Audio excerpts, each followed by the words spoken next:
शीत सत्र के तीसरे दिन मध्य नागपुर के विधायक प्रवीण दटके ने हलबा समाज के मांगों को लेकर ध्यान आकर्षित किया।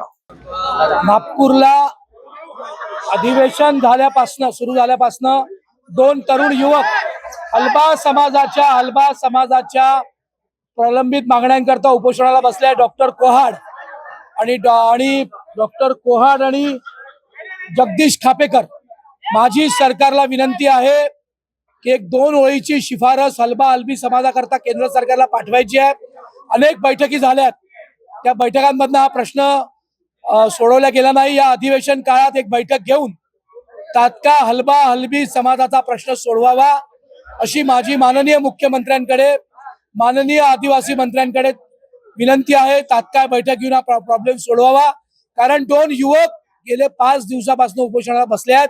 त्या समाजाचे शिक्षित, विणकर समाजाचे शिक्षित लोक प्रचंड त्रासात आहेत। त्यांच्या नोकऱ्या चालल्या आहेत। त्यांच्या केंद्र सरकारच्या विभागातल्या, राज्य सरकार विभागातल्या अनेक लोकांना आत्महत्या करण्याची पाळी येते आहे आणि त्यांच्यावर हा अन्याय होतोय, कारण कायद्याप्रमाणे सुप्रीम कोर्ट, हायकोर्टाने त्यांच्या बाजूने निर्णय दिले आहेत। त्यामुळे माझी आपल्या माध्यमातून सरकारला विनंती आहे की तात्काळ ही शिफारस केंद्र सरकारकडे करावी। धन्यवाद।